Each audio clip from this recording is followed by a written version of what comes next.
નમો લોહે સૌહરિહંતાનમ નમો લોહે સૌહૃદાનમ નમો લોહે સૌઆહિર્યાન નમો લોહે સૌજાયાનમ નમો લોહે સૌત્રિકાવતી સાવનમ ઓમકારમિંદુ સંયુક્ત નિત્યમ ધ્યાયંતિ યોગિન કામદમોક્ષનો શ્રી ઓંકારાય નમો નમઃ મંગળમ ભગવાન મંગળમ કુટુંબોની મંગળમ કુંકુંડાર્યો જૈન્દ્રમો સુમંગળમ નમઃ સમય સારાય સ્વાનુભૂત્યા ચકાસ્તે ચિત્તવાય ભવાય સર્વવા વિભાવ નિલધની દાતા.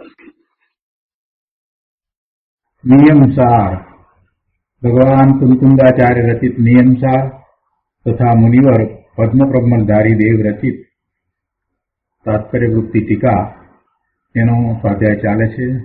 એમાં 11મો અધિકાર નિશ્ચય પરમ આવશ્યક અધિકાર એની ગાથા 242 પછીથી કળશ 239નો સ્વાધ્યાય આપણે કરી રહ્યા છીએ. 239ના કળશની અંદર મુનિવાર પદ્મપ્રબલધારી દેવે એમ કહ્યું કે કોઈ યોગી સ્વહિતમાં લીન રહેતો થકો શુદ્ધ જીવાસ્તિકાય સિવાયના એટલે કે પોતાના શુદ્ધ આત્મા સિવાયના અન્ય પદાર્થોને વશ થતો નથી. પોતાના સ્વહિતમાં યોગી લીન રહેતો થકો ખરેખર એ બીજા અન્ય પદાર્થને વશ થતો નથી. અને આ રીતે જે સુસ્થિત રહેવું તે અવશપણાનો અર્થ છે, વ્યુત્પત્તિ અર્થ છે, વિશેષ અર્થ છે, એ જ નિરુક્તિ છે. અવશનો અર્થ આવો થાય છે. અને એમ કરવાથી એટલે કે પોતાના ત્રિકાળી શુદ્ધ સ્વરૂપમાં રહીને એમાં લીન રહીને પરવશ નહીં થવાથી દુરિત રૂપી તિમિર પુંજનો જેણે નાશ કર્યો છે એવા તે યોગીને સદા પ્રકાશમાન જ્યોતિ વેળે સહજ અવસ્થા પ્રગટવાથી અમૂર્તપણું થાય છે. એટલે એમ સ્વરૂપમાં લીન થવાથી દુષ્કર્મ નો નાશ થતા એવા એ મુનિવરને અમૂર્તપણું થાય છે. એટલે કે સિદ્ધત્વ દશા પ્રગટ થાય છે. એનો વિસ્તાર આપણે પૂજ્ય ગુરુદેવ પાસેથી સમજી રહ્યા છીએ. કેટલોક વિસ્તાર સમજ્યા છીએ. હવે આજે શેષ વિસ્તાર લઈએ છીએ. નિયમસાર પ્રવચન સદગુરુ પ્રવચન પ્રસાદ ભાગ 3 એના પાના નંબર 806 ઉપર 5મા પેરેગ્રાફમાં કહે છે કે પુણ્ય આદિ પરવશ ન થવું એટલે મિથ્યાત્વ રહિત પોતાના જ્ઞાતા સ્વભાવમાં એકાગ્ર રહેવું તે સ્વાધીનપણાનો વ્યુત્પત્તિ અર્થ છે. આ સાચો અર્થ છે. પુણ્ય આદિ પરવશ ન થવું એટલે મિથ્યાત્વ વિના પોતાના જ્ઞાતા સ્વભાવમાં એકાગ્ર થવું એવો એનો અર્થ છે. અવશનો અર્થ કહો કે સ્વવશનો અર્થ કહો તે એક જ છે. અને એનો અર્થ એ જ છે કે પુણ્ય આદિ જે અશુભ ભાવો, પુણ્ય આદિ કહેતા પુણ્ય અને પાપ બંને આવી જાય તો એવા શુભાશુભ ભાવને વશ ન થવું, સ્વરૂપથી ચ્યુત થઈ અને પરલક્ષે ન થવું અને સ્વમાં રહેવું, સ્વને વશ રહેવું, સ્વને આશ્રિત થઈને રહેવું એટલે જ્ઞાતા સ્વભાવમાં એકાગ્ર રહેવું એવો એનો અર્થ છે. આગળ કહે છે કે પુણ્ય પાપ પરવશપણું તે સંસાર છે. પરવશ ન થવું તે ઉપચાર કથન છે. પોતાના ત્રિકાળ સ્વતંત્ર પૂર્ણ ચિદાનંદની શ્રદ્ધાપૂર્વક એકાગ્ર નિર્વિકલ્પ દશા તે સ્વવશપણું છે. તે વાત લીધી. પહેલી વાત તો એ કરી કે પુણ્ય પાપ પરવશપણું તે સંસાર છે. પરને વશ થતા શુભાશુભ ભાવને કારણે એને પુણ્ય પાપના બંધ પડતા ભવના ભ્રમણ થાય છે એટલે એ સંસાર છે. એટલે પરવશપણાનું ફળ તો સંસાર છે. પણ પરવશ ન થવું એમ જ્યારે કહેવામાં આવે છે તો એ પણ ઉપચારથી કથન છે. વાસ્તવમાં ખરેખર જીવ પરને વશ થઈ શકતો જ નથી. બીજા અન્ય પદાર્થને કે અન્ય જીવને તે વશ થઈ શકતો નથી. પણ એ પર્યાયમાં પરનું લક્ષ કરે છે અને સ્વને ભૂલી જાય છે, એમ એને પરવશપણું થાય છે. વાસ્તવમાં એ બીજાને વશ થઈ શકતો નથી, પણ પર્યાયમાં અજ્ઞાનને કારણે, મોહને કારણે એ પોતાના સ્વરૂપને ભૂલી જઈને પરમાં કોઈક પ્રકારે ઈષ્ટપણું સ્થાપીને એને વશ થાય છે. કોઈક પ્રકારે એમાં અનિષ્ટપણું માનીને એમાં દ્વેષ ભાવ કરતો ત્યાં જ રોકાઈ રહે છે. એવું પરવશપણું છે.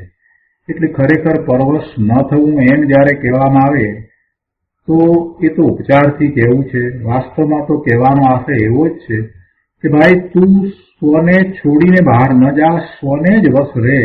તારું ત્રિકાળ શુદ્ધ સ્વરૂપ છે, ત્યાં જ તારા ઉપયોગને સ્થિર રાખ. તારા સ્વરૂપમાં એકાગ્રતા કર, એમાં જ લીનતા કર. પોતાના ત્રિકાળ સ્વતંત્ર પૂર્ણ ચિદાનંદની શ્રદ્ધાપૂર્વક એકાગ્ર નિર્વિકલ્પ દશા તે સ્વવશપણું છે. પૂર્ણ પાપમય દુષ્કૃતરૂપી અંધકારના પુંજનો જેણે સ્વ આશ્રય બળ વડે નાશ કર્યો છે, એવા તે યોગીને સદા પ્રકાશમાન જ્ઞાન આનંદ જ્યોતિ દ્વારા સહજ દશા પ્રગટવાથી અમૂર્તપણું એટલે કે સાક્ષાત સિદ્ધ દશા, મુક્ત દશા, પરમાત્મપણું પ્રગટ થાય છે. આ વાત કરી એટલે કોઈ અહીંયા પ્રશ્ન કર્યો છે કે ઉપદેશ સાંભળવાનો શુભભાવ તે દુષ્કૃત દુરિત સી રીતે?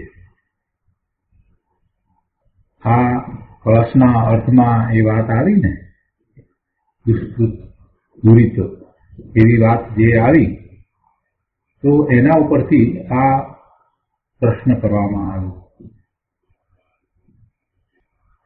દુરિત રૂપી તિમિર પુંજનો જેણે નાશ કર્યો છે એવા તે યોગીને એમ કરીને વાત કરી. એટલે કોઈ આ પ્રશ્ન કરે કે જેને આવી વૃત્તિ છે, ઉપદેશ સાંભળવાનો શુભભાવ છે, શુભભાવ ઉપદેશ સાંભળવાનો છે, જીનવાણી સાંભળવાનો છે, સાક્ષાત તીર્થંકર ભગવાનની વાણી સાંભળવાનો ભાવ છે, તો એ તો જીવને હિતકારી છે. તો એવો શુભભાવ છે એને પણ દુષ્કૃત કઈ રીતે કહેવાય? પ્રશ્ન તો બરાબર છે. એ સાંભળ્યા વિના, એવી વાણીને સમજ્યા વિના એ ધર્મમાં આગળ કેવી રીતે વધશે? ગુરુદેવે એનું સમાધાન આપ્યું છે. ગુરુદેવ કહે છે કે કોઈ પણ રાગ છે તે નિશ્ચયથી દુષ્કૃત જ છે. જો અહીંયા રાગની વાત લીધી છે. કોઈ પણ રાગ વસ્તુને સાંભળવી અને એ દ્વારા પોતાને એવું સમજમાં આવે છે એ વાત તો બરાબર છે, પણ અહીંયા તો એનો રાગ છે. તો તેવો રાગ જ્યારે હોય છે તો એ જીવ બહારમાં રહી જાય છે, એટલે એ રાગમાં રોકાઈ રહે છે અને એમ કરતા એ પોતે પોતાનો સ્વ આશ્રય ચૂકી જાય છે અને એમ થતા તો એને બંધ પડે છે, નિદ્રા થતી નથી. કોઈ પણ રાગ છે તે નિશ્ચયથી આ અપેક્ષાએ દુષ્કૃત જ છે. જ્ઞાનીને સર્વત્ર રાગ નિષેધક દ્રષ્ટિ છે. જ્ઞાનીને દરેક જગ્યાએ રાગનો તો નિષેધ જ છે. શુભ રાગ હોય તો પણ એનો પણ નિષેધ છે. નિષેધ એટલા માટે છે કે જો એ રાગમાં રોકાઈ રહેશે તો શુદ્ધ ભાવમાં જશે નહીં. ગમે તેવો ઉત્કૃષ્ટ શુભ ભાવ હોય તો પણ એનો નિષેધ તો આ અપેક્ષાએ કર્યો છે કે સ્વરૂપમાં જવું, સ્વરૂપમાં એકાગ્રતા કરવી, સ્વરૂપમાં રોકાઈ રહેવું, એ અપેક્ષાએ કોઈ પણ બીજો અન્ય ભાવ, શુભ ભાવ એ છોડવા લાયક છે. એટલે રાગ છે એ નિષેધક છે. જ્ઞાનીને હંમેશા દરેક પ્રસંગે, સર્વત્ર, દરેક જગ્યાએ, કોઈ પણ સંયોગમાં, કોઈ પણ રીતે રાગ છે કે એને ઉપાદેય નથી, રાગ એને હેય છે, એટલે એને નિષેધક છે, એવી એની શ્રદ્ધા છે. અને એવી શ્રદ્ધા છે, એવી દ્રઢતા છે, માટે તો એ શુભભાવને છોડીને સ્વરૂપમાં જાય છે. જો શુભભાવનો રાગ રાખીને ત્યાં અટકી જશે તો શુદ્ધ ભાવમાં નહીં જઈ શકે. જ્ઞાનીને સર્વત્ર રાગ નિષેધક દ્રષ્ટિ છે. આવું છે, આ તો શ્રદ્ધામાં છે અને એમ પુરુષાર્થ પણ થઈ રહ્યો છે. છતાંય પોતાના પુરુષાર્થની નબળાઈને કારણે એમને પણ રાગ તો થાય છે, શુભભાવ તો થાય છે. એટલે ગુરુદેવ કહે છે કે છતાં સત્ય ઉપદેશ, શ્રવણ, ભક્તિ, વ્રત આદિનો શુભ રાગ વગેરે આવે છે. સાચા ઉપદેશને ગ્રહણ કરવાનો ભાવ, એવા સાચા ઉપદેશના સાંભળવાના, સમજવાના ભાવ, પ્રભુ પ્રત્યે અહોભાવ, ભક્તિનો ભાવ, પૂજાનો ભાવ, વ્રત નિયમનો ભાવ અને ચારિત્ર લીધું છે, મુનિ દશા છે, તો 28 ગુણ સહિત ચોખ્ખું, શુદ્ધ, નગ્ન, દિગંબર, દ્રવ્યલિંગ પ્રત્યેની સભાનતાનો ભાવ, એ બધો શુભરાગ છતાંય એમને હોય છે. એવો રાગ આવે જ છે. અને એને વ્યવહારથી સુકૃત શુભ કહેવાય છે. એને વ્યવહારથી સુકૃત કહેવાય છે. વ્યવહારથી દુષ્કૃત કહેવાતું નથી. વ્યવહારથી એને સુકૃત કહેવાય છે, શુભ પણ કહેવાય છે. પણ નિશ્ચયથી જો વિચાર કરીએ તો એ અટકવાનું સ્થાન છે, પુણ્યબંધનું કારણ છે. અને જેટલો સમય એવા શુભભાવમાં રોકાઈ રહે છે એટલો સમય એ પોતે પોતાના ત્રિકાળી શુદ્ધ સ્વભાવથી દૂર રહે છે. એટલે એ અપેક્ષાએ, એને નિશ્ચય અપેક્ષાએ, પોતાના સ્વરૂપમાં જવાની અપેક્ષાએ એને દુષ્કૃત કર્યું છે. રુચિમાં નિરંતર અરાગી જ્ઞાતાપણું જ મુનિને ઉપાદેય હોય છે. રુચિ તો નિરંતર પોતાના ત્રિકાળી અરાગી સ્વરૂપની જ છે. પોતે નાયક ભગવાન આત્મા છે, એની જ રુચિ છે. એ જ આશ્રય કરવા લાયક છે, એ જ ઉપાદેય છે. એને જ અનુસરીને થતા વિતરાગી નિર્મળ પરિણામો છે. એટલે એ જ ઉપાદેય હોય. નીચલી ભૂમિકામાં શુભરાગ વ્યવહાર હોય છે, પણ તે કોઈ રીતે મોક્ષ માર્ગ નથી.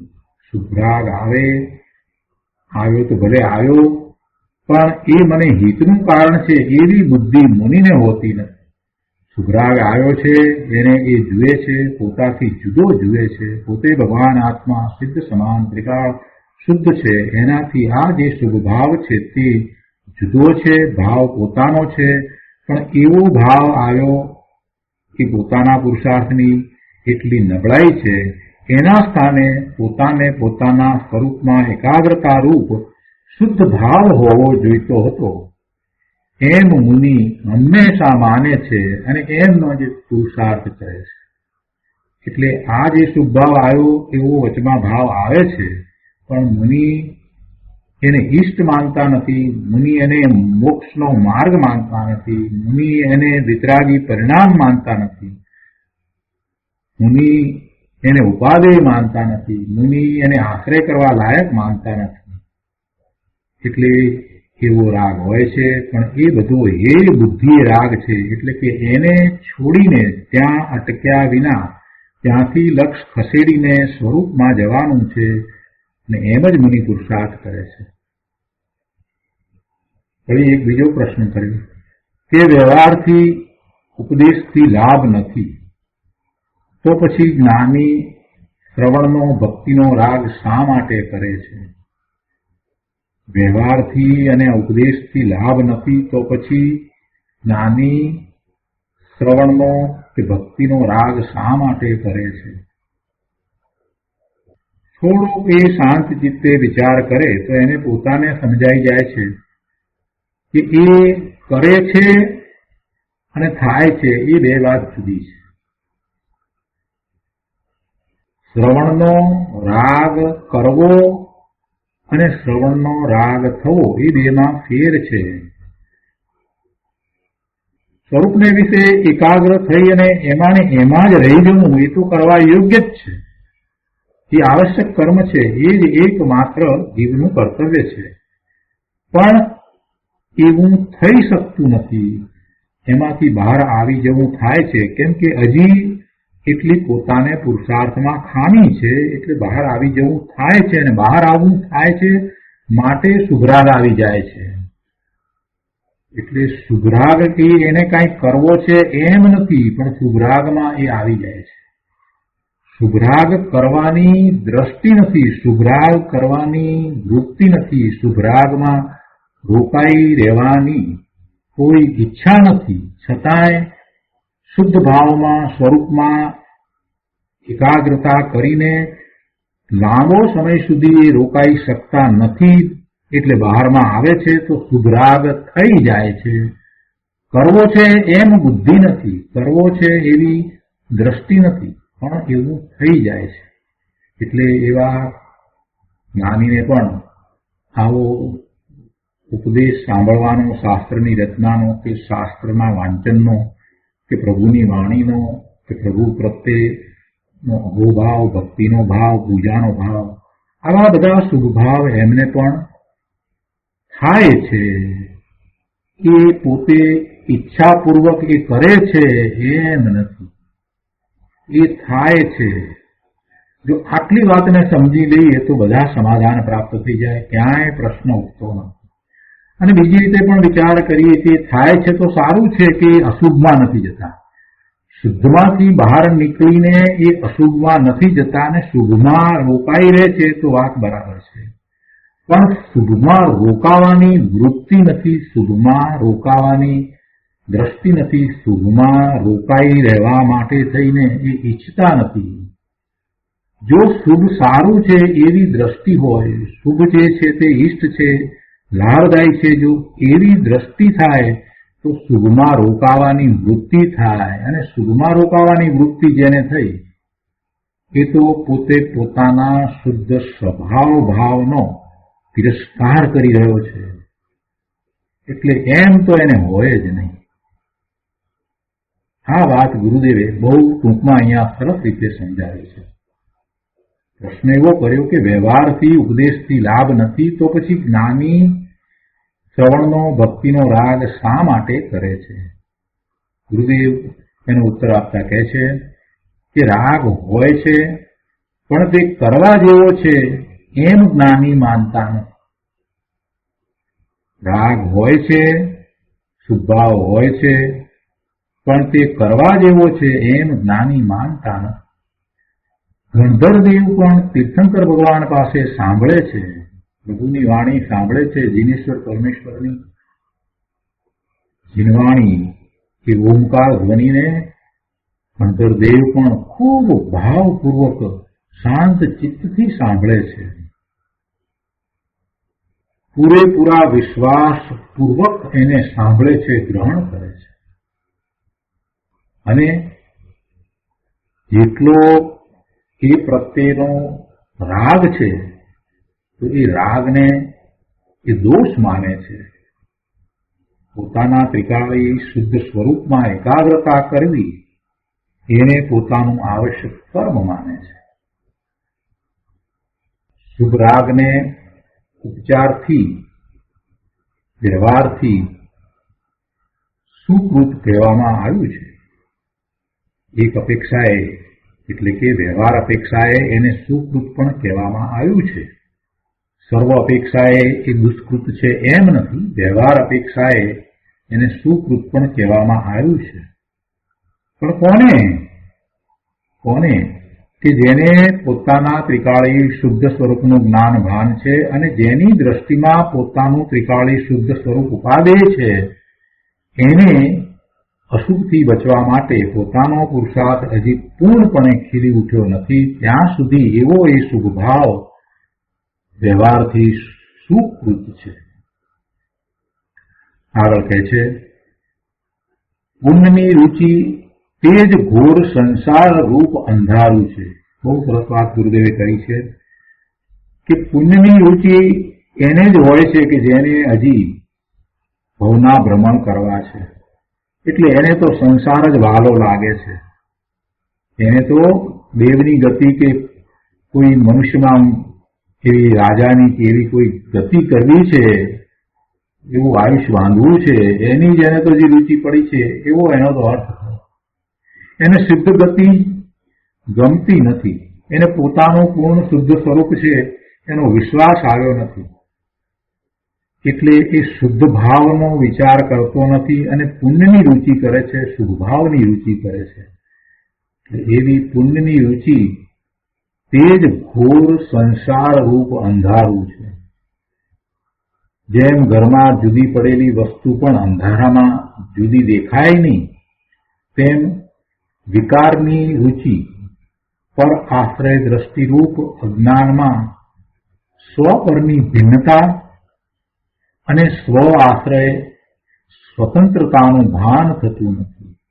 અજ્ઞાનવશ પુણ્યની રુચિ કરીને આ જીવ અનાદિનો ભટકે છે. એને સ્વ પરનું ભેદ જ્ઞાન નથી, અરે સ્વ પરનો વિવેકય નથી કે કોણ સ્વ છે, સ્વ કેવું છે, સ્વનું સામર્થ્ય શું છે, એ જાણવાનો એને પ્રયત્ન કર્યો નથી. જીનેશ્વર ભગવાનની વાણીમાં સ્વની રુચિ કરવાની વાત આવી છે, સ્વનું મહાત્મ્ય દર્શાવ્યું છે. પોતે અનંત ગુણનો પિંડ ભગવાન આત્મા છે, તે પોતાનું સ્વ તત્વ છે, તે પરમાત્મા તત્વ છે. પણ એવા સ્વને જાણ્યા વિના, એનું મહાત્મ્ય લાવ્યા વિના એ અનાદિનો આ ગતિના ભ્રમણ કરે છે. એને પુણ્યની રુચિ છે, એટલે એને સ્વ આશ્રય પોતે સ્વતંત્ર છે, પોતાનું કાર્ય કરવા માટે સ્વતંત્ર. અત્યારે મલિનતા સહિત છે ત્યારે પણ છે, પણ એ બધું એને ભાન જ નથી. પોતે કર્મને આધીન નથી, કર્મના ઉદયો છે ત્યારે પણ પોતે સ્વતંત્રપણે પુરુષાર્થ કરીને સમ્યક્ત્વ પ્રગટ કરી શકે, મોક્ષ માર્ગના પરિણામ વિતરાગી પરિણામ પ્રગટ કરી શકે એવો છે. એવા પોતાના સ્વતંત્ર સામર્થ્યનું એને ભાન થતું નથી. એને વિકારની રુચિ છે, એને પર આશ્રય દ્રષ્ટિ છે, એટલે એ અજ્ઞાન ભાવમાં સ્વ પરની ભિન્નતાને ભૂલીને, સ્વના સામર્થ્યને ભૂલીને આમ પુણ્યની રુચિ કરી અને ઘોર અંધકારમાં પડ્યો છે. આ વાત કરી એટલે ગુરુદેવે આટલી વાત કરી એટલે ગુરુદેવની પાસે એક બીજો પ્રશ્ન કર્યો, તપનો પ્રશ્ન કર્યો કે તપસા નિજરાચ એટલે શું? ગુરુદેવ કહે છે કે સમ્યક્ત્વ સહિત પોતાના આત્મામાં ઉગ્ર એકાગ્રતાના પુરુષાર્થ દ્વારા જ્ઞાન આનંદમાં લીન રહેતા આહારની ઈચ્છા ઉત્પન્ન ન થવી. જો માત્ર આહારનો ત્યાગ એમ નથી કહ્યું, પરંતુ શું કહ્યું છે? તો કહે છે કે પોતે સમ્યક્ત્વ સહિત છે, અને પોતે સમ્યક્ત્વ સહિત છે તો પોતાના ત્રિકાળી શુદ્ધ સ્વરૂપમાં એકાગ્રતા કરે છે અને જ્ઞાન આનંદમાં લીન ગયો છે, તો હવે એને આહારની ઈચ્છા ઉત્પન્ન થતી નથી. તેવી વિતરાગ શાંત દશાથી પ્રતાપવંત રહેવું, તેનું નામ સાચી તપસ્યા છે. તે તપ છે, તે પ્રતપન છે. એમાં તો જ્ઞાન આનંદ છે. તે વડે શુદ્ધિની વૃદ્ધિ રૂપ નિર્જરા થાય છે. એમ એ તપસા નિર્જરા છે. પુણ્ય રૂપ વ્યવહારથી કઈ નિર્જરા થતી નથી, પુણ્યને કારણે તો બંધ પડે છે, નિજરા થતી નથી.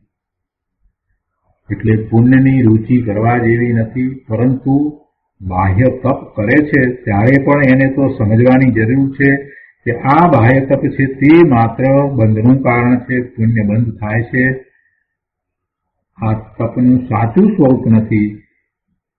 મારે તો મારા સ્વરૂપને વિશે એકાગ્રતા કરવી, અને એકાગ્રતા કરતા જ્ઞાન આનંદમાં જો લીનતા થાય છે તો એવું પ્રતાપવંત એ પ્રતપન તે જ સાચું તપ છે, એ જ તપસ્યા છે. એમ જ એ ઈચ્છા નિરોધ તપ થાય છે.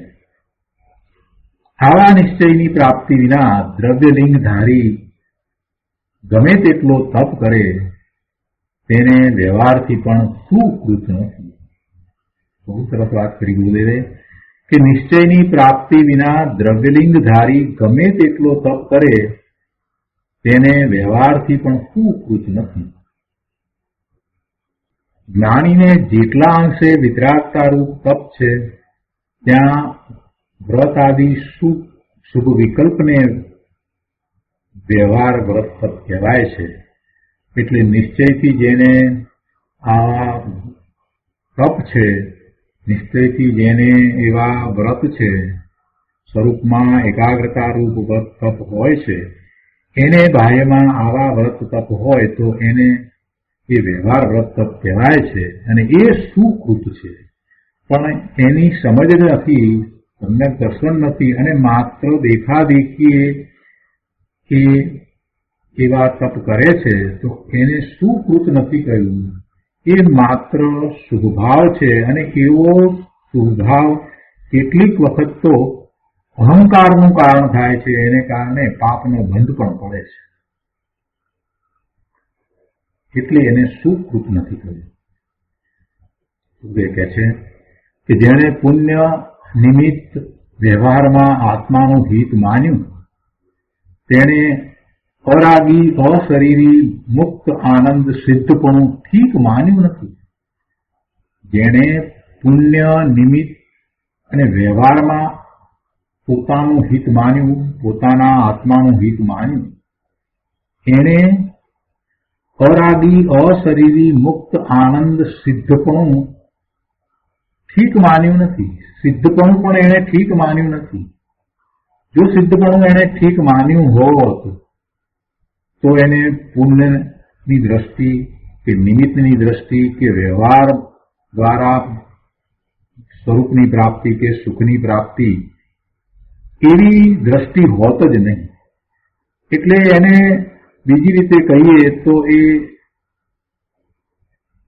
પોતાના ત્રિકાળી શુદ્ધ સિદ્ધ સમાન સ્વરૂપનો અનાદર કરી રહ્યો છે. પુણ્ય નિમિત્ત અને વ્યવહારમાં આત્માનું હિત માનનારો પોતાના ત્રિકાળી શુદ્ધ સ્વરૂપનું એ અનાદરપણું કરીને, બીજી રીતે કહીએ તો જીનેશ્વર ભગવાનની વાણીનો અનાદર કરીને એ ભવના ભ્રમણ કરી રહ્યો છે. પ્રભુની વાણીમાં તો એ વાત આવી કે તું સિદ્ધ સમાન છો અને એ જ એકમાત્ર આશ્રય કરવા જેવી ચીજ છે, એનું જ લક્ષ કર. એ દ્વારા જ તને લાભ છે, એ જ મોક્ષનો માર્ગ છે, એ જ વિતરાગી પરિણામ છે, એ જ શાશ્વત સુખનો માર્ગ છે. આટલી બધી વાત આવી છે અને એવો ઉપદેશ આવ્યો, તે છતાંય એનો અનાદર કરીને, એવી જીનવાણીનો અનાદર કરીને પુણ્યની રુચિ કરવી, પુણ્ય દ્વારા પોતાને લાભ થાય, નિમિત્ત દ્વારા પોતાને લાભ થાય, વ્યવહાર કરતા કરતા પોતે મુક્તિને પામશે, આવી મિથ્યા માન્યતા કરી રહ્યો છે તો એ જીનેશ્વર ભગવાનની આજ્ઞાનો પણ અનાદર કરી રહ્યો છે. એને સિદ્ધપણું પણ ઠીક લાગતું નથી, એને તો ભવના ભ્રમણ જ ઠીક લાગે છે. અજ્ઞાની સંયોગ અને વિકારની ભાવના કરે છે. અજ્ઞાની સંયોગ અને વિકારની ભાવના કરે છે કે આવા સંયોગ આવે તો સારું, આવા સંયોગ થાય તો સારું, આમ સંયોગ બને તો સારું. આ જીવ સવારે ઉઠે ત્યારથી સાંજ સુધીમાં કેટલાય પ્રકારના સંયોગોને ઈચ્છે છે. એક પણ સંયોગ એને આધીન તો નથી. સંયોગ સંયોગમાં રહ્યો છે, કર્મના ઉદયો કર્મના ઉદયમાં રહ્યા છે, એ જીવને આધીન નથી. તે છતાંય અજ્ઞાની જીવ સંયોગને ઈચ્છે છે. એની ઈચ્છા પ્રમાણે સંયોગ થતા નથી, એટલે એને આર્ત ધ્યાન થાય છે, રૌદ્ર ધ્યાન થાય છે. સંયોગની ભાવના, આવા સંયોગ થવા, આવા સંયોગ થવા. અને બીજી ભાવના, સ્વરૂપને છોડીને બહાર રહ્યો છે એટલે પરનું લક્ષ થતાં એને શુભ અને અશુભ વિકાર થાય છે. એવી વિકારની ભાવના એ અજ્ઞાનીનું કાર્ય છે. જ્ઞાની વ્યવહાર પુણ્ય આશ્રવની રુચિ અને ભાવના કદી કરતા નથી. અજ્ઞાનીને તો આ સંયોગની અને વિકારની ભાવના છે, જેના દ્વારા એને આશ્રવ થાય છે, બંધ પડે છે. પણ જ્ઞાની એને શુભભાવ આવે છે, પુણ્ય બંધ પડે છે, છતાં એની એને રુચિ કે ભાવના કદી હોતી નથી. જ્ઞાની વ્યવહાર પુણ્ય આશ્રવની રુચિ અને ભાવના કદી કરે નહીં, ક્યારેય કરે નહીં. કાયમ ચૈતન્ય સ્વભાવની મુખ્યતા, એકાગ્રતા, વિતરાગી દ્રષ્ટિના બળ વડે જ્ઞાનીને હોય છે. અને એ જ મુક્તિનો માર્ગ છે, બીજી કોઈ રીતે નથી. તો આ રીતે આપણે 239મો કળશ અહીંયા પૂરો કરીએ છીએ. તે પછીથી કુંકુંદાચાર્ય ભગવાનની ગાથા 143 છે. આપણે 143મી ગાથા લઈએ છીએ. વટ્ટદીજોસો સમણો અણવસો હોદી અશુભ ભાવેણ સંહાતસ્તુકનમ અવશ્ય લક્ષણમ ન હવે. સંસ્કૃતમાં ગાથા છે. વર્તતે યશ શ્રમો અન્ય વસો ભવત્ય શુભ ભાવેન તસ્માત તસ્ય તુ કર્મ આવશ્યક લક્ષણમ ન ભવેત. ગુજરાતીમાં ગાથા છે. વર્તે અશુભ પરિણામમાં તે શ્રમણ છે વશ અન્યને, તે કારણે આવશ્યકાત્મક કર્મ છે નહીં તે રહે. એના અન્વયાર્થમાં કહે છે કે યહ અશુભ ભાવેન વર્તતે, જે અશુભ ભાવ સહિત વર્તે છે, સહશ્રમણ અન્ય વશ ભવતી, તે શ્રમણ અન્ય વશ છે. તસ્માત તસ્ય તુ આવશ્યક લક્ષણમ કર્મ ન ભવેત, તેથી તેને આવશ્યક સ્વરૂપ કર્મ નથી.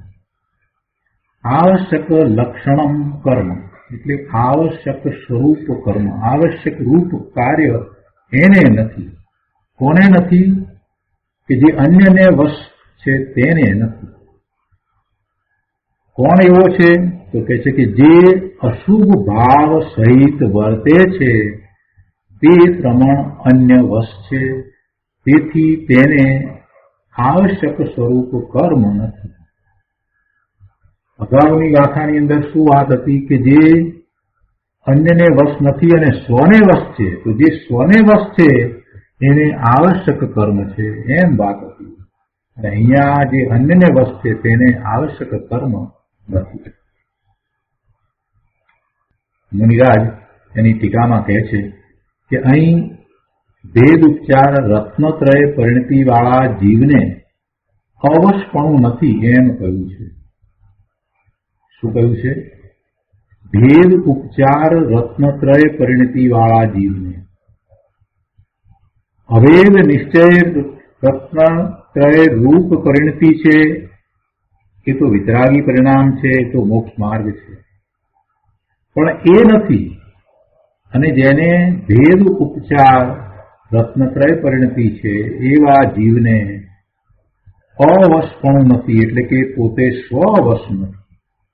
એટલે બીજી રીતે કહીએ તો અન્યને વશ છે. અને એવા જે અન્યને વશ છે એને આવશ્યક કર્મ નથી. ટીકામાં આગળ કહે છે કે જે શ્રમણાભાસ દ્રવ્યલિંગી શ્રમણાભાસ, શ્રમણ નથી, શ્રમણાભાસ, શ્રમણનો આભાસ.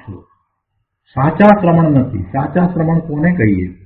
સાતમે છઠ્ઠે ઝૂલતા મુનિરાજ છે તે જ સાચા શ્રમણ છે, જે બાહ્યમાં 28 મૂળ ગુણ સહિત નગ્ન દ્રવ્યલિંગ સહિત અને અંતરંગમાં આત્માના પ્રતિરૂપ સંવેદન સહિત ભાવલિંગ સહિત છે. એવા શ્રમણ છે તે સાચા શ્રમણ છે. પણ એમ નથી, બંને પ્રકારે વાત નથી. દ્રવ્યલિંગ અને એવું જ ભાવલિંગ નથી. તો એને માટે વાત કરે છે કે જે શ્રમણાભાસ દ્રવ્યલિંગી એટલે કે ભાવલિંગ નથી, સાતમે છઠ્ઠે ઝૂલતા મુનિરાજ નથી, પોતાના સ્વરૂપના અનુભવ સહિત નથી, એટલે કે કાં તો એ સમ્યક દ્રષ્ટિ નથી અને કાં તો એમને પડવાનું થયું છે. ગમે તે વાત હોય, પણ અહીંયા તો એમ કહ્યું છે કે દ્રવ્યલિંગી, અને પછી આગળ તો એ વાત કરી કે અપ્રશસ્ત. જે શ્રમણાભાસ દ્રવ્યલિંગી, અપ્રશસ્ત, રાગ આદિ રૂપ અશુભ ભાવ સહિત વર્તે છે, તે નિજ સ્વરૂપથી અન્ય એવા પરદ્રવ્યોને વશ છે. જે શ્રમણાભાસ દ્રવ્યલિંગી, ભલે દ્રવ્યલિંગી રહ્યા છતાં પણ સાચા શ્રમણ નથી, એવા એ અપ્રશસ્ત રાગ આદિ રૂપ અશુભ ભાવ સહિત વર્તે છે, તે નિજ સ્વરૂપથી ભિન્ન એવા પોતાના સ્વરૂપથી જુદા એવા પરદ્રવ્યોને વશ છે. સ્વને વશ નથી, અન્યને વશ છે, પરદ્રવ્યોને વશ છે. તેથી તે જગન્ય રત્નત્રય પરિણતિ વાળા જીવને સ્વ આત્મ આશ્રિત નિશ્ચય ધર્મ ધ્યાન સ્વરૂપ પરમ આવશ્યક કર્મ નથી. એવા પર આશ્રિતને, એવા પરદ્રવ્યને વશ છે, એવા ભેદ ઉપચાર રત્નત્રય પરિણતિ વાળા જીવને, અહીંયા એવી ભેદ ઉપચાર રત્નત્રય પરિણતિને જઘન્ય કહી છે. એ જઘન્ય કહી છે તો એ ખરેખર તો એમને એવી પરિણતિ છે જ નહીં, એમ કહેવાનો આશય છે. ગુરુદેવ એનો અર્થ એ રીતે બરાબર સમજાયો છે. એટલે કહે છે કે તેથી તે જઘન્ય રત્નત્રય પરિણતિ વાળા જીવને સ્વ આત્મ આશ્રિત નિશ્ચય ધર્મ ધ્યાન સ્વરૂપ પરમ આવશ્યક કર્મ નથી. તે શ્રમણાભાસ ભોજન અર્થે દ્રવ્યલિંગ ગ્રહીને સ્વ આત્મ કાર્યથી વિમુખ રહેતો થકો, પોતાનું જે કાર્ય, પોતાના આત્માનું જે કાર્ય, એનાથી વિમુખ થઈને, એમાંથી વિમુખ રહેતો થકો. પોતાનું કાર્ય, પોતાના આત્માનું કાર્ય તો પોતાના સ્વરૂપને વિશે એકાગ્રતા કરીને રહેવું એ જ એકમાત્ર છે. એ સિવાય બીજું સ્વ આત્મ કાર્ય તો હોઈ શકે નહીં.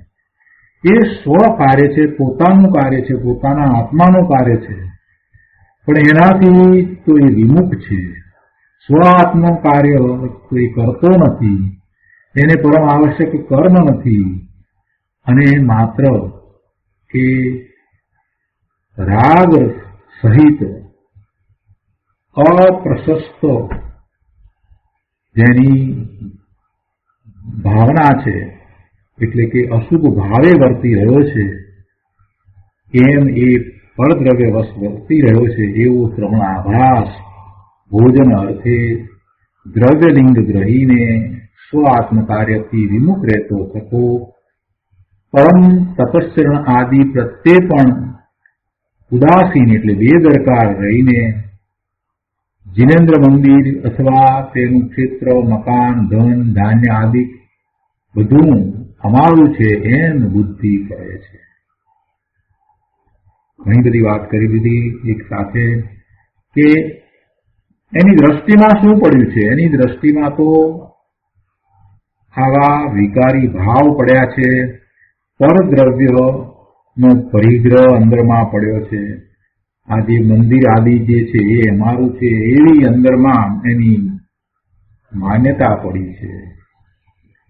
પરમ તપસ્ચરણને તો એ છોડીને આ બહારના કાર્યોમાં રોકાઈ ગયો છે અને એને પોતાનું કાર્ય માને છે અને એને પોતાનો પરિગ્રહ માને છે, એટલે કે પોતાની એ વસ્તુ છે એને માની રહ્યો છે.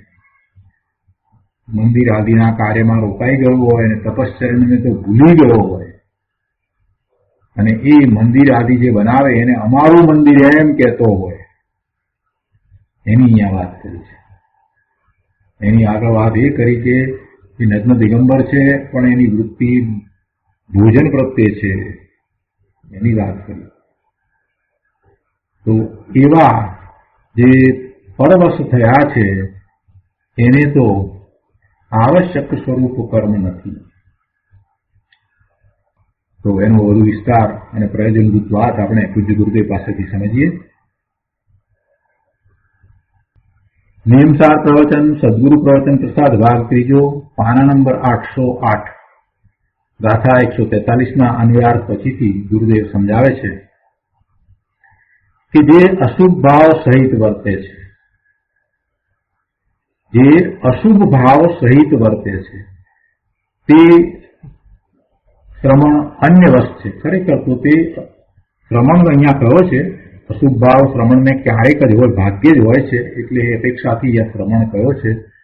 પણ એ શ્રમણ પણ અન્યને વશ છે. અહીંયા તો શ્રમણ આભાસની વાત લીધી છે, ટીકામાં તો શ્રમણ આભાસની વાત લીધી છે. એ વાત તો પછી ગુરુદેવ સમજાવશે, પણ પહેલા તો ગુરુદેવ એ સમજાવી રહ્યા છે કે જે અશુભ ભાવ સહિત વર્તે છે તે શ્રમણ અન્ય વશ છે અને પર આશ્રય દ્રષ્ટિ, પર આશ્રય લીનતા હોવાથી તેને સ્વાધીનતા રૂપ કાર્ય નથી.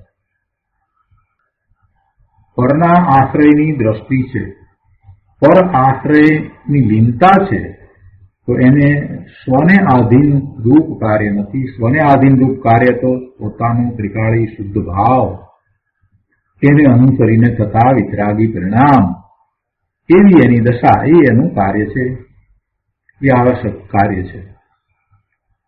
એટલે એવું સ્વને આધીન કાર્ય તો એને નથી. વર્તમાન શુભરાગ હોય છતાં શુદ્ધનું ભાન નથી, તેને શુભરાગમાં મમત્વ છે. શુદ્ધનું ભાન નથી અને શુભમાં રોકાયો છે તો એને શુભમાં મમત્વ છે. શુભની એને ઈચ્છા છે, શુભની રુચિ છે. જો શુભની ઈચ્છા રુચિ એમાં મમત્વ હોય તો પછી મિથ્યાત્વનો પ્રસંગ આવશે. ગુરુદેવ આગળ કહે છે કે આશ્રવ તત્વની રુચિમાં શુભ ભાવની રુચિ છે, એટલે આશ્રવ તત્વની રુચિ છે. કેમ કે શુભ ભાવને કારણે તો બંધ પડશે ને પડશે. આશ્રવ છે, એ શુભ ભાવ છે તે આશ્રવ છે, અશુભ ભાવ પણ આશ્રવ છે.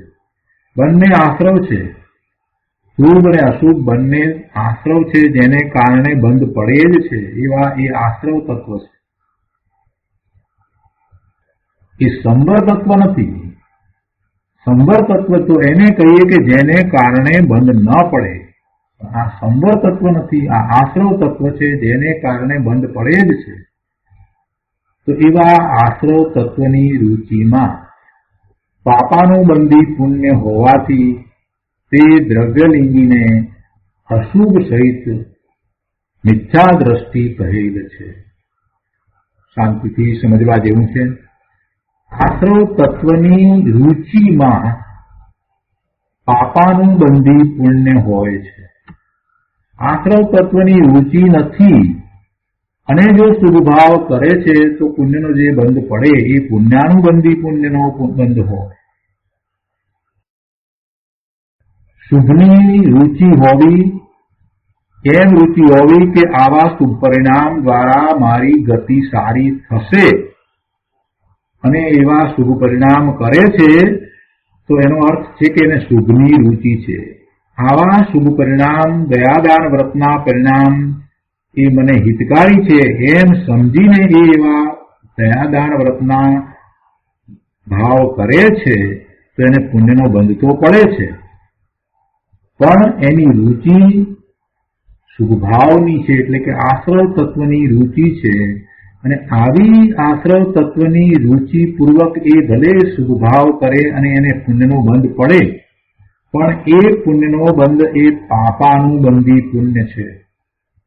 એ દ્વારા એને આગળ ઉપર જે કાંઈ પ્રાપ્તિ થશે એમાં આગળ વધતા જ એ ફરી પાછો પાપના બંધ કરશે. કે છે કે આશ્રવ તત્વની રૂચિમાં પાપાનુબંધી પુણ્ય હોય છે, પણ આશ્રવ તત્વની રૂચિ નથી. શુભ ભાવથી મને લાભ છે એમ માન્યતા બિલકુલ નથી. શુભ ભાવ આવ્યો પણ એ મને લાભદાયી છે માટે હું કરું છું એમ નથી, પરંતુ સહજ શુભ ભાવ થઈ જાય છે અને એનો એ પોતે કરતા પણ થતો નથી, સ્વામી થતો નથી. એ કાર્ય થવાના હતા માટે થયા. દાન આપે છે છતાં એમ માને છે કે એ દાન કરનારો હું નથી. એ વખતે એવો વિકલ્પ આવ્યો તો જે કાર્ય થવાનું હતું તે થયું, એ કાર્ય મારું નથી. વ્રત કરે છે તો પણ એમ જ છે કે એ શરીર સાથે ખોરાકનો સંયોગ થવાનો ન હતો માટે ન થયો. એ કાર્ય, એ વ્રતનું કાર્ય કાંઈ મારું નથી. એટલે કોઈ પણ પ્રકારે એને શુભભાવ આવે છે અને એવા કાર્યો થાય છે, તે છતાંય એનો એ કરતા થતો નથી. શુભભાવમાં રહે છે છતાંય એનો કરતા થતો નથી, એનો સ્વામી થતો નથી અને એની એને રુચિ પણ નથી. તો આવા શુભભાવને કારણે જે પુણ્યના બંધ પડે છે એમાં એને પુણ્યાનુબંધી પુણ્યનો બંધ પડે છે કે જે આગળ ઉપર જતા એને ધર્મના માર્ગમાં, મોક્ષના માર્ગમાં સહકારી કારણ થાય, એવા સંયોગો લાવવાનું કારણ થાય. પણ તે છતાંય પુણ્યાનુબંધી પુણ્ય હોય તે છતાંય પુરુષાર્થ તો એનો પોતાનો જ હોય છે. પુરુષાર્થ તો એનો પોતાનો જ હોય છે. અહીંયા બહુ સરસ વાત કરી છે કે પાપાનુબંધી પુણ્ય કોને કહેવું? તો કે ભાઈ રુચિ, આશ્રવ તત્વની રુચિ પૂર્વક જો તું શુભભાવ કરી અને પુણ્યબંધ દ્વારા કંઈક ઈચ્છા કરી રહ્યો છે, એવી અંદરમાં ઊંડે પણ તને ઈચ્છા પડી છે, તો એના દ્વારા ભલે પુણ્યનો બંધ પડે પણ એ પાપાનુબંધી પુણ્ય હોવાથી એ ભલે દ્રવ્યલિંગી હોય, એવો સાધુ થયો હોય, તો એને પણ અશુભ સહિત મિથ્યા દ્રષ્ટિ કહેલ છે. ગૃહસ્થની તો વાત જવા દો કે એ દ્રવ્યલિંગી હોય અને એને પણ આશ્રવ તત્વની રુચિ પૂર્વક પુણ્ય બાંધ્યું હોય તો એ પુણ્યાનુબંધી પુણ્ય નથી, એ પાપાનુબંધી પુણ્ય હોવાથી એ દ્રવ્યલિંગીને પણ અશુભ સહિત મિથ્યા દ્રષ્ટિ કહેલ છે. એને અશુભ સહિત મિથ્યા દ્રષ્ટિ કહો, એને અશુભ સહિત મિથ્યા દ્રષ્ટિ કહો છે. હવે ટીકાની વાતને ગુરુદેવ સમજાવે છે. ગુરુદેવ કહે છે કે વ્યવહાર રત્નત્રય પરિણતિમાં રુચિવાળા જીવને પર આશ્રય બુદ્ધિનું બંધન છે. તેને અવશપણું નથી, સ્વવશપણું નથી, એને પરવશપણું છે, પરાધીનતા છે. વ્યવહાર રત્નત્રય પરિણતિમાં રુચિવાળા જીવને, વ્યવહાર રત્નત્રય પરિણતિમાં રુચિ ન હોય, વ્યવહાર રત્નત્રય પરિણતિ થાય પણ પોતાને તો નિશ્ચય રત્નત્રયનું ભાન હોય, એની જ ભક્તિ હોય, રત્નત્રયની જ ભક્તિ હોય, નિશ્ચય રત્નત્રયની જ ભક્તિ હોય. ભલે એ થઈ નથી શકતો, વ્યવહાર રત્નત્રયની પરિણતિમાં રહ્યો છે છતાંય એને ભક્તિ કોની હોય? આપણે ભક્તિના અધિકારની અંદર એ વાત સમજાશે કે રત્નત્રયની ભક્તિ, નિશ્ચય રત્નત્રયની જ ભક્તિ હોય, એની જ રુચિ હોય. એટલે અહીંયા કહે છે કે જેને આ વ્યવહાર રત્નત્રયની પરિણતિ છે, અને પરિણતિ છે એટલું નહીં પણ એમાં રુચિ છે, એવી પરિણતિમાં રુચિ, વ્યવહાર રત્નત્રય પરિણતિમાં રુચિ, નિશ્ચય રત્નત્રયની પરિણતિમાં રુચિ નહીં અને વ્યવહાર રત્નત્રયની પરિણતિમાં રુચિ. જો નિશ્ચય રત્નત્રયની પરિણતિ થતી નથી એ વાત આપણે જાણીએ છીએ, એ ક્યારેક જ હોય છે. અને ચોથા ગુણસ્થાનની દશામાં પણ જીવને ઘણા લાંબા સમયે એવી નિશ્ચય રત્નત્રય રૂપ પરિણતિ થાય છે, તે ક્ષણિક છે, એ બધું આપણે જાણીએ છીએ. પણ रुचि तो एनी ज होय, रुचि एनी होय, रत्नत्रयनी ज परिणति, रत्नत्रयनी निश्चय रत्नत्रयनी भक्ति होय। एम न होय के व्यवहार रत्नत्रय परिणति छे ते सारी छे, एनी रुचि करे अने पुण्यना भंग करी अने पछी सारी गति प्राप्त करे, एवी काई वात न होय। ए तो बधुं मिथ्यात्वनो भाव छे। એટલે ગુરુદેવ વાત એ કરે છે અહીંયા કે જેને આવી વ્યવહાર રત્નત્રય પરિણતિમાં રુચિ છે એવા જીવને પર આશ્રય બુદ્ધિ છે અને એવી પરના આશ્રયની બુદ્ધિ એ બંધન છે, એ બંધનું કારણ છે અને તેને અવશપણું છે। એટલે એનું જે કાંઈ કાર્ય છે તે આવશ્યક કાર્ય નથી, આવશ્યક કર્મ પણ નથી। આગળ કહે છે કે જે શ્રવણાભાસ, જો શ્રવણાભાસ લીધો, જે શ્રવણાભાસ દ્રવ્યલિંગી અપ્રશસ્ત રાગ રૂપ અશુભ ભાવ સહિત વર્તે છે, એટલે જેને એકલા શુભ વ્યવહારની રુચિ છે તેને અવિકાર જ્ઞાતાની અરુચિ છે। જેને શુભ વ્યવહારની રુચિ છે તેને અવિકાર જ્ઞાતાની રુચિ છે। પોતાનો જ્ઞાન સ્વભાવ જે અવિકારી છે એની એને રુચિ નથી, એને શુભની રુચિ છે, એને પોતાના ત્રિકાળી શુદ્ધ સ્વરૂપની રુચિ નથી, પોતાના અવિકારી પરમાત્મા તત્વની રુચિ નથી, પોતે સિદ્ધ સમાન ભગવાન આત્મા છે એની એને રુચિ નથી, એની એને અરુચિ છે। તેથી તેને અનંતાનુબંધી ક્રોધયુક્ત અશુભ સહિત કયો છે। જો અહીંયા શ્રવણાભાસ દ્રવ્યલિંગી અપ્રશસ્ત રાગ સ્વરૂપ અશુભ ભાવ સહિત વર્તે છે એમ મુનિરાજ પદ્મપ્રબંધધારી દેવે કહ્યું છે, તો એનો ગુરુદેવે આ રીતે અર્થ કર્યો છે। કેમ કે કોઈને એમ લાગે કે ભલે શ્રવણાભાસ છે તો પણ એને અશુભ ભાવ, તો ગુરુદેવ કહે છે કે ભાઈ એને ભલે શુભ ભાવ હોય પણ શુભ ભાવની એને રુચિ જ હોય, એનો અર્થ એ થયો કે એને પોતાના શુદ્ધ ભાવની, પોતાના શુદ્ધ સ્વભાવની રુચિ નથી, અને જેને શુદ્ધ સ્વભાવની અરુચિ છે એને તો અનંતાનુબંધી કર્મની ચોકડી પડી છે, એ તો અનંતાનુબંધી ક્રોધયુક્ત છે। એનો અર્થ તો એ થયો કે એને સમ્યક્ત નથી અથવા તો એને સમ્યક્તમાંથી પડવાપણું થયું છે। અનંતાનુબંધી ક્રોધયુક્ત થયો એટલે એ અશુભ સહિત થયો, એમ એ અશુભ સહિત અશુભ ભાવ સહિત વર્તે છે। વર્તમાન શુભરાગને તોડી, વર્તમાન શુભરાગને તોડી શીઘ્ર અશુભમાં એકેન્દ્રીયમાં જવાનો છે। એટલે વર્તમાનમાં ભલે એને શુભરાગ હોય પણ એને પણ એ તોડવાનો જ છે, કે એમાં એ વધારે ટકવાનો નથી, કેમ કે એને એની શુભની રુચિ છે અને શુદ્ધની અરુચિ છે। શુદ્ધની રુચિ હોત અને શુભમાં હોત તો કાંઈ વાંધો હતો નહીં। શુદ્ધની રુચિ હોય અને શુભમાં હોય તો વાંધો નથી, પણ જેને પોતાના ત્રિકાળી શુદ્ધ જ્ઞાતા સ્વભાવની અરુચિ છે, પોતાના સિદ્ધ સમાન સ્વરૂપની અરુચિ છે અને જો શુભમાં છે તો એ પછી શુભમાં ક્યાં રહેવાનો છે, એ અશુભમાં જ જશે।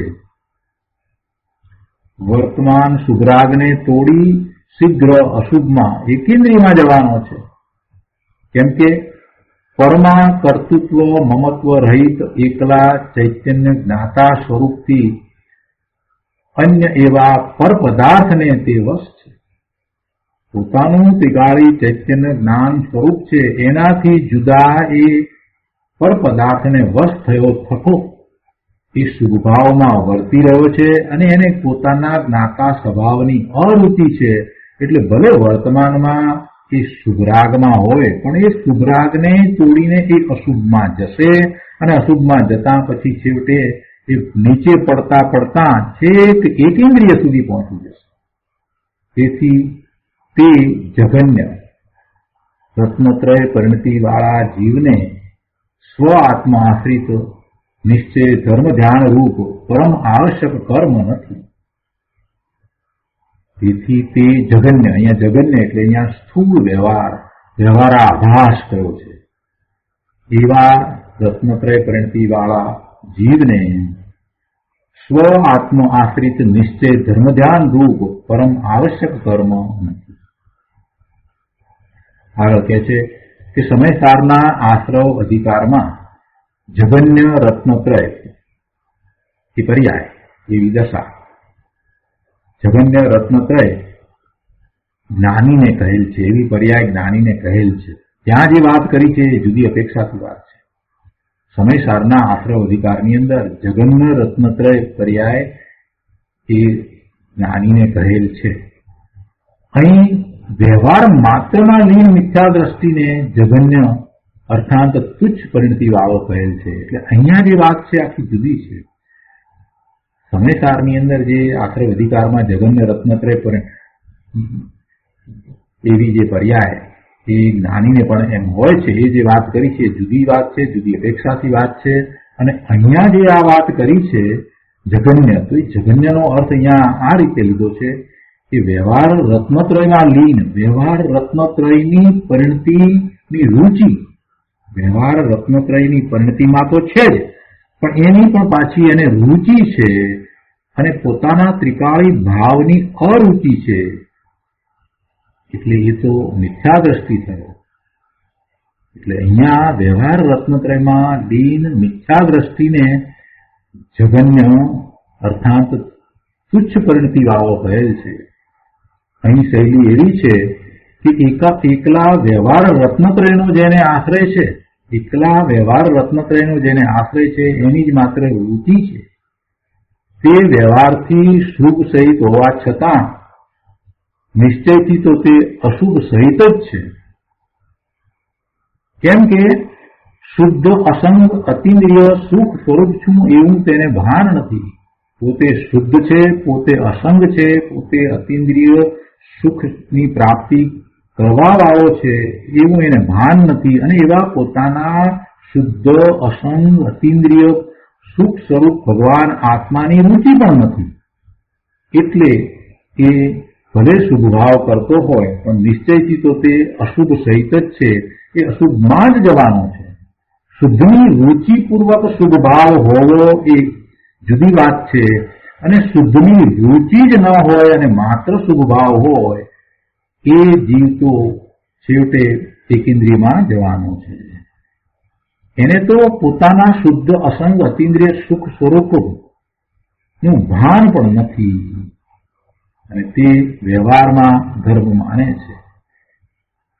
એટલે અહીંયા એની વાત લીધી છે અને એને અહીંયા જગન્ય કહ્યો છે. એને અહીંયા જગન્ય કહ્યો છે. વ્યવહાર રત્નત્રયની પરિણતિમાં રહેલો, જગન્ય વ્યવહાર રત્નત્રયની પરિણતિમાં રહેલો એમ જે કહ્યું છે, તો આ જગન્ય વ્યવહાર રત્નત્રયની પરિણતિમાં રહેલો એની આ વાત છે. સમયસારમાં જે આશ્રવ અધિકારમાં જે જગન્ય રત્નત્રયની પરિણતિ જ્ઞાનીને કહેવામાં આવી છે ત્યાં જુદી વાત છે, અહીંયા જુદી વાત છે. વળી પણ કહે છે ગુરુદેવ કે તે ભલે સાચા દેવ ગુરુ શાસ્ત્રની શ્રદ્ધા, આગમ જ્ઞાન અને વ્યવહાર સંયમ પાળે, તેને આશ્રવની ભાવના વર્તે છે, તેથી તેની પરિણતિ જગન્ય હલકી છે. એ ભલે પાછો એ સાચા દેવ ગુરુ શાસ્ત્રની શ્રદ્ધા, આગમ જ્ઞાન અને વ્યવહાર સંયમ પાળે, છતાં એને ઈચ્છા શું છે, ભાવના શું છે? એને ઈચ્છા ને ભાવના તો શુભની છે, એટલે આશ્રવની ભાવના છે, આશ્રવની રુચિ વર્તે છે, તેથી તેની પરિણતિ જગન્ય છે, હલકી છે. ખોટા હીરાની જેમ તેના રત્નત્રય જૂઠા છે, અશુભ છે. અશુભ હેતુ અહીંયા જે મુનિરાજે ટીકામાં લીધું છે એ વાતને આપણે લઈ લઈએ. અહીંયા ગુરુદેવ કહે છે કે અશુભ હેતુ એટલે કે ભોજન અર્થે દ્રવ્યલિંગ ગ્રહીને સ્વ આત્મ કાર્યથી વિમુખ રહેતો થકો સાચા તપસ્યા આદિ પ્રત્યે ઉદાસીન રહે છે અને પર આશ્રય વ્યવહારમાં ઉત્સાહી થાય છે. આ અશુભ હેતુ. આગળ પણ કહે છે કે જ્ઞાતા દ્રષ્ટાના અવલંબનથી વિતરાગતા થવી જોઈએ તે તેને થતી નથી. અતિન્દ્રિય આત્મ આશ્રિત પરમ સુખની તૃપ્તિનો અનુભવ એ કરતો નથી. તેથી તે શ્રમણ આવાસ જીવ ભોજન અર્થે ભોગ નિમિત્તે મુનિવેશ ધારણ કરેલ છે. વસ્ત્ર પાત્રવાળાને વ્યવહારથી પણ દ્રવ્યલિંગી સાધુ ન કહેવાય, એની તો વાત પણ લીધી નથી. પણ અહીંયા તો નગ્ન દિગંબર જે છે એવા દ્રવ્યલિંગીની વાત છે. અહીં તો વ્યવહાર રત્નત્રયથી તો વ્યવહારે ઠીક છે, પણ સ્વ આત્મ કાર્યમાં એટલે કે નિશ્ચયમાં મૂંડ છે. તેથી અશુભ સહિત દ્રવ્યલિંગી કહેલ છે. અને તેના વ્રત આદિ આત્મ સુખ માટે, સ્વાધીનતા માટે નથી, પણ સંસાર ભોગ માટે છે. કોઈ પ્રકારે એને શુભની રુચિ છે, પુણ્યની રુચિ છે. આત્મલીનતામાં ઉદાસીન અને પુણ્ય પાપો વ્યવહારમાં ઉત્સાહ. આત્મલીનતામાં ઉદાસીન, આત્મામાં જવાની વાતમાં ઉદાસીન, અને બીજા બધા બહારના કામો કરે, મંદિર કરાવે ને આમ કરે ને તેમ કરે ને બીજાઓને વ્રત તપ કરાવે ને, એટલે એમાં એ રહ્યો હોય, એની જેને રુચિ હોય ને એના દ્વારા એને પણ એમ હોય પોતાને ગતિ સારી થશે, આવી એની ઊંધી માન્યતા હોય. એટલે આત્મલીનતામાં ઉદાસીન અને પુણ્ય પાપ વ્યવહારમાં ઉત્સાહ સહિત હોવાથી એ જીન મંદિર, ક્ષેત્ર, મકાન, ધન ધાન્ય આદિકમાં મમત્વ કરેલ છે. ધર્મના નામે મોહની વાસનાનું સ્વરૂપ કર્યું છે. આત્મામાં આનંદની પીપાસા માટે તેણે મુનિપણું ગ્રહ્યું નથી. આત્માના આનંદને પ્રાપ્ત કરવા માટે એને મુનિપણું ગ્રહ્યું નથી, પણ આવી શુભની વૃત્તિ, પુણ્યની વૃત્તિ, આશ્રવની વૃત્તિ પડી છે, એમાં એ રાચી રહ્યા છે. આનો વધુ વિસ્તાર આપણે આવતી વખતે લઈશું. આજનો સ્વાધ્યાય અહીંયા સુધી રાખીએ છીએ. હવે સુખધામ બોલીએ. સુખધામ અનંત સુસંત ચરી દિન રાત રહે તદ ધ્યાન મહી પ્રકાંતિ અનંત સુધામય છે પ્રણમુ પદતે વરતે જયતે પ્રણમુ પદતે વરતે જયતે